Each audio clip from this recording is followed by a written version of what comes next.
The cold started in my fingers, a slow creep of ice that had nothing to do with the aggressive air conditioning in Mrs. Albright's office. It was a cold that came from the polished mahogany desk between us, from the sterile gleam of the chrome pen holder, from the thin, dismissive smile playing on her lips. She held the printout of my business account summary as if it were a soiled tissue. The paper, still warm from the printer, listed 3 years of my life in neat, unforgiving columns of black ink. 3 years of meticulous work, of leaning over tiny, intricate gears with a loupe pressed to my eye, of coaxing life back into forgotten timepieces. To me, it was a testament. To her, it was an embarrassment. "Well," she said, the word drawn out, a silken thread of condescension. She placed the papers on the glass inlay of her desk, positioning them perfectly parallel to the edge. "It's certainly consistent." Liam, my fiancé, and her son, shifted in the leather chair beside me. The squeak of the upholstery was the only sound he'd made in 10 minutes. I felt the heat of his discomfort, a useless warmth that did nothing to thaw the chills settling in my bones.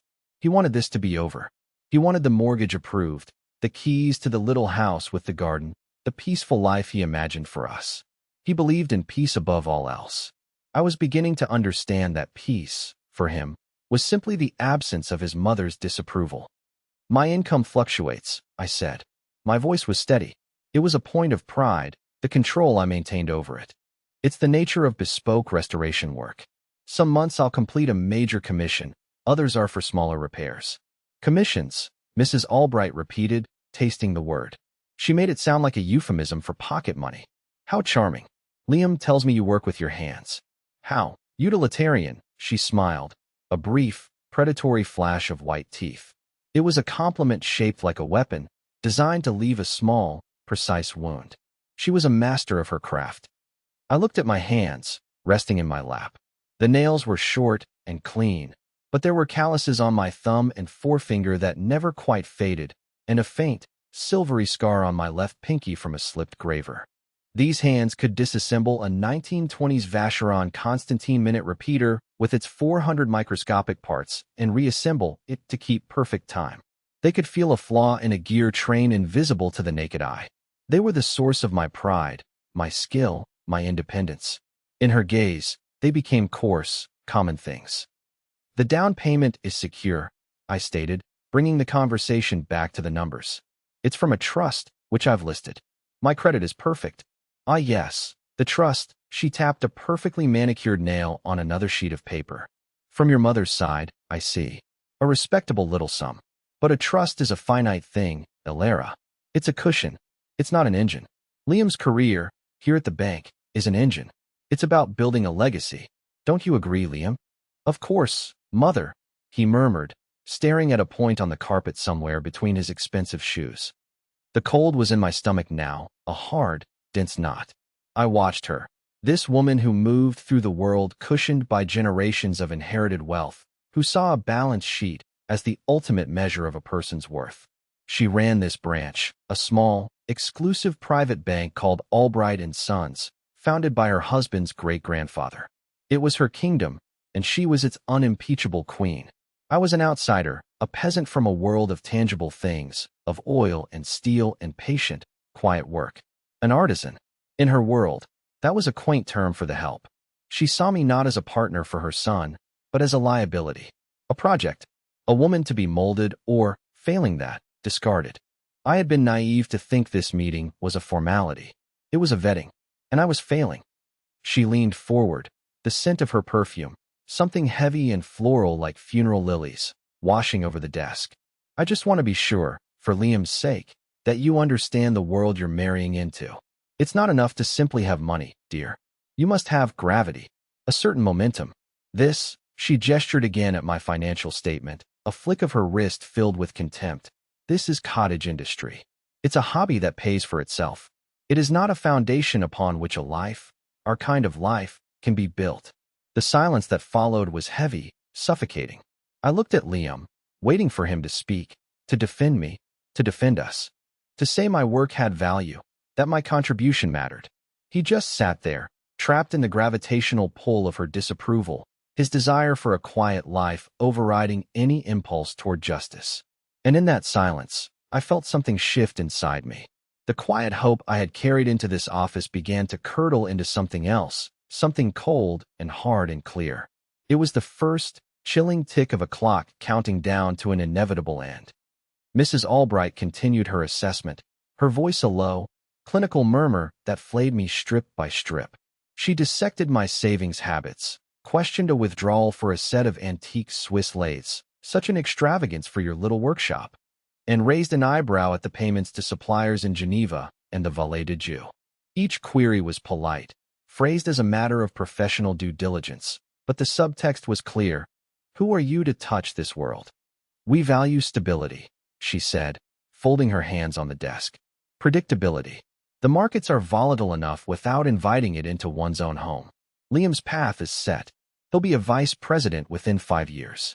He will take his father's seat on the board. His finances reflect that trajectory. Yours, she let the sentence hang in the air, a wisp of smoke. I thought of the pieces I was currently restoring. A marine chronometer that had navigated a ship around Cape Horn in the 1880s. A pocket watch carried by a soldier through the trenches of the Somme. I didn't just fix them, I curated their stories. I held history in my hands every day. It was a legacy of survival, of precision, of human ingenuity. It was a language she would never understand. She spoke only in compound interest and capital gains. My work has value beyond the numbers on that page, I said, the words feeling small and defensive in the vast, silent office. Of course, dear, she soothed, the condescension so thick I could feel it on my skin. All work has dignity, but we're not talking about dignity. We're talking about a £500,000 mortgage. We are talking about the Albright name. We must be practical. Liam finally stirred. Mother, Alara is very successful. Her clients are hobbyists, Liam. Enthusiasts. She cut him off without even looking at him. Her gaze was fixed on me. Wealthy men with a penchant for old things. It's a niche, and niches are fragile. They disappear with the changing winds of fashion. This bank, this family, we are not a niche. We are bedrock. The knot in my stomach tightened. I felt a strange sense of dissociation, as if I were floating near the ceiling, watching a scene unfold. I saw a young woman with skilled hands and a quiet passion, and the man who claimed to love her, sitting mute while his mother methodically dismantled her worth. The pain was sharp, but it was distant, like a siren in another part of the city. What I felt more acutely was clarity. A cold, piercing clarity that cut through all the hope and affection and planning. Then came the final, killing blow. Mrs. Albright reached for a heavy silver frame on the corner of her desk. It held a photograph of a handsome, smiling man with Liam's eyes, her late husband, Mr. Albright. My husband, Robert, understood legacy, she said, her voice softening with what sounded almost like genuine emotion. She polished a smudge from the glass with her thumb. He left Liam many things, but the most important was his understanding of permanence, of true value. She paused, letting the weight of her words settle. He wore a Patek Philippe Calatrava, a simple, elegant piece from 1952. It's not the flashiest watch, but it represents the pinnacle of craftsmanship. It's on Liam's wrist now. She looked up from the photo, her eyes finding mine. It's about things that are built to last for generations. Things that hold their value because their quality is unimpeachable. It's a standard, Alara, a language. And if you don't speak it, you simply cannot belong. One cannot saddle a future board member with someone who doesn't understand the difference between tinkering and creating an heirloom. And there it was. Tinkering. The word landed not like a weapon, but like a key turning a lock. It unlocked the cold fury that had been building behind the wall of my composure. She had not just insulted my finances. She had taken my art, my passion, my identity, and dismissed it as a child's game. She had used the very symbol of my profession to declare me unworthy.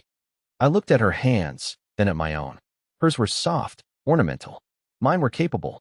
In that moment, the power dynamic in the room, which had felt so insurmountably tilted toward her, suddenly inverted. She held all the superficial power, the money, the name, the office. But I held the knowledge. I had the skill, and she had no idea. I slowly, deliberately, reached across the desk. My fingers didn't tremble. I gathered my financial papers, stacking them into a neat pile. The rustle of the paper was loud in the charged silence. I didn't look at Liam. I couldn't. To look at him would be to acknowledge the depth of his betrayal, and I didn't have the space for that grief yet. All I had space for was the ice. "Thank you for your time, Mrs. Albright," I said. My voice was devoid of all inflection. It was flat, calm, and final. The temperature in the room seemed to drop 10 degrees. This was the cold pivot, the moment the game changed. She blinked, momentarily confused by the sudden shift. She had expected tears, or pleading, or at the very least, a wounded argument. She was not prepared for the cessation of all emotion. "What are you doing?" "This mortgage application," I said, tapping the neat stack of papers, "is withdrawn." I stood up, my chair making no sound on the thick carpet. I looked at Liam then. Really looked at him. His face was a mess of confusion and panic. He started to stand, his mouth opening to say something, but no words came out. He looked from me to his mother, a man caught between two worlds, belonging to neither. I saw our entire future dissolve in that single, hesitant glance. It would have been a lifetime of me being diminished, of him standing silently by, all for the sake of a quiet life that was really just a slow, suffocating surrender. "Alara, wait," he finally managed, his voice a panicked whisper. I gave him a small, sad smile that didn't reach my eyes. "Goodbye, Liam." I turned and walked out of her office. I didn't hurry. My steps were measured, my back straight. I walked past the receptionist who had smiled at me with pity on the way in, past the portraits of Albright men hanging on the wood-paneled walls. I did not look back. The cold that had started in my fingers had now spread through my entire body, a sheath of protective ice. It wasn't grief, not yet. It was the calm, clean certainty of a decision made. The heavy glass door of Albright and Sons private bank swung shut behind me, and the muffled silence of its privileged world was replaced by the roar of London traffic. The sound felt like a liberation. I didn't go home. I walked. The city was a blur of red buses and black cabs, a sensory overload that I welcomed. It kept the thoughts at bay. I walked until my feet ached, until the sun began to dip below the skyline, painting the clouds in shades of bruised purple and angry orange. My steps finally, unconsciously, led me to the one place that felt like a sanctuary, my workshop. It was a small, rented space in a quiet mews, smelling of machine oil, brass polish, and old leather. This was my kingdom. The polished mahogany of Mrs. Albright's desk was a dead thing, but the worn oak of my workbench was alive, scarred with the stories of 1,000 tiny battles fought and won. I ran my hand over its surface, feeling the familiar divots and scratches. I switched on my bench lamp, and a pool of clean, white light illuminated my world. Tiny brass wheels in a petri dish, a half-restored movement under a glass dome, rows of screwdrivers and tweezers arranged by size with surgical precision. This was not tinkering. This was order. This was meaning. This was legacy.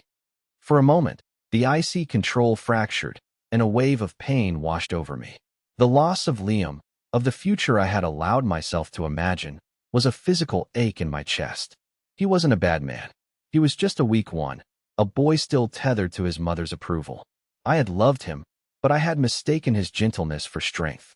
My grief was real, but it was sharp and clean, like a surgeon's cut. There was no confusion in it. I walked to the back of the workshop, to an old, fireproof steel cabinet. I spun the combination lock, the clicks echoing in the quiet room. Inside, beneath technical drawings and spare parts catalogs, was a small, heavy box made of dark wood. I opened it. Nestled in velvet was not a watch, but a satellite phone. It was simple, black, and brutally functional. It had no branding. I had been given it years ago, with the instruction to use it only if I had no other choice. Today, I had no other choice. I powered it on. It whirred to life, bypassing all local networks, reaching for a signal in the sky. It connected with a soft chime. I keyed in the only number stored in its memory. It rang twice before a voice answered, a voice I knew better than my own, warm and deep, speaking in quiet Arabic. "Alara, father," I said, and for the first time, my voice almost broke. I took a breath, anchoring myself in the scent of my workshop. I would not fall apart. "It's time." There was a pause on the other end, not of surprise, but of quiet contemplation. "I see," he said. "I had hoped this day would not come. I had hoped you had found your own quiet life. His mother thinks my work is tinkering, I said, the word tasting like ash. She believes I have no understanding of value. Another pause. Then where? His voice was calm, but underneath it, I could hear the immense, controlled power I had spent my life trying to keep at a distance, the power I had run from to build something that was solely mine. A private bank in Mayfair, I said. Albright and Sons. I gave him the address. I will be in London in 2 days, he said. It was not a question or a possibility. It was a statement of fact, as immutable as the tides. We will visit this bank together. Thank you, Father, I whispered. You are my daughter, he said, as if that explained everything. You are a builder, Alara. Never let anyone tell you otherwise. Now get some rest. I will handle the details. The line went dead. I placed the phone back in its box, my hand steady once more. The ice inside me was beginning to melt, replaced by something else. A slow, rising heat. A controlled fire. Mrs. Albright wanted to talk about legacy. Fine. We would talk about legacy. 2 days later, I stood across the street from Albright and Sons. The bank was hosting an exclusive evening reception for its most valued clients.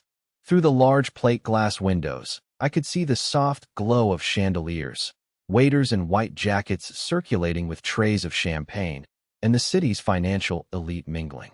At the center of it all was Mrs. Albright, radiant and regal in a dark blue dress, her laughter tinkling like ice in a crystal glass. Liam was there, standing near the edge of a group, looking lost. His eyes kept darting toward the door. He had left me a dozen voicemails, each one more desperate than the last. I had listened to none of them. I was dressed simply, in a tailored black dress that I'd had for years. My only jewelry was a watch on my wrist, one of my own creations. It had no brand name on the dial, just a single, tiny star at the 12 o'clock position. Its movement was a work of art, visible through a sapphire caseback, every bridge hand-beveled, every screw polished to a mirror shine. It was my legacy, ticking silently on my wrist. A quiet black car pulled up to the curb beside me. The window slid down, and a man in a severe suit nodded. Your Highness. I opened the door and got in.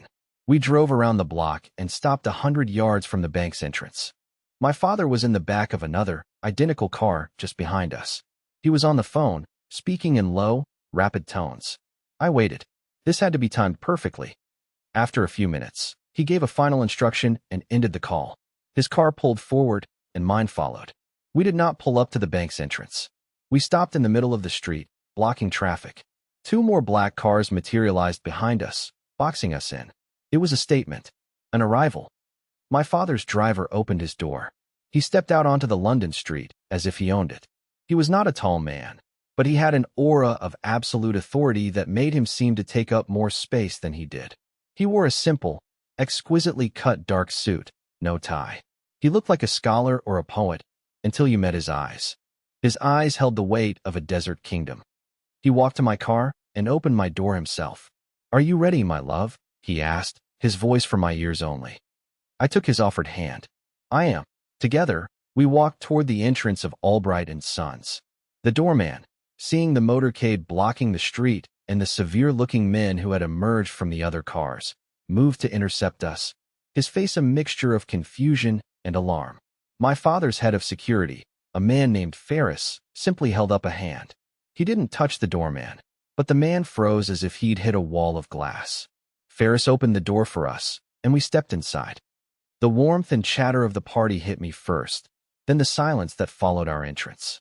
It spread from the door like a ripple in a pond as heads turned. Conversations faltered. Champagne flutes paused halfway to lips. Mrs. Albright, who had been holding court near the fireplace, turned, her hostess smile fixed on her face. The smile wavered as she saw me. It vanished completely when she saw the man at my side. She couldn't place him, but her finely tuned social radar screamed power. She saw the cut of his suit, the quiet deference of the men who flanked us, the way the very air in the room seemed to bend around him. She saw a threat to her dominance in her own territory. Her instinct was to attack. She glided toward us, her expression a careful mask of polite inquiry. Liam broke away from his group, his face pale with shock and dawning horror as he saw me. Alara, Mrs. Albright said, her voice dripping with false concern. I wasn't expecting you. Have you come to your senses? I do hope so. We were all so worried. It was a masterclass in public humiliation, positioning me as a hysterical girl who had run off in a huff. I said nothing. I just watched her. My father looked down at me, a flicker of a question in his eyes. I gave a tiny, almost imperceptible nod. He then turned his full attention to Mrs. Albright. Mrs. Albright, he said. His voice was not loud, but it carried to every corner of the silent room. I do not believe we have been introduced. She gave him her brightest, most dismissive smile. I'm afraid you have me at a disadvantage. My name is Khalid al-Jamil, he said calmly. I am the financial minister and special envoy for the royal house of Al-Thani. A collective intake of breath seemed to pass through the room. The Al-Thani Sovereign Wealth Fund was the stuff of legend in these circles, a behemoth that could move global markets with a single press release. Mrs. Albright's mask of composure cracked. A flicker of genuine panic showed in her eyes before she suppressed it. Minister, she said, recovering quickly. What an unexpected honor.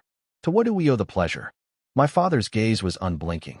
My daughter, Princess Alara, he said, placing a gentle hand on my arm, informed me she was having some difficulty with her application here. She mentioned a concern you had about her, lack of legacy. The word princess detonated in the silent room.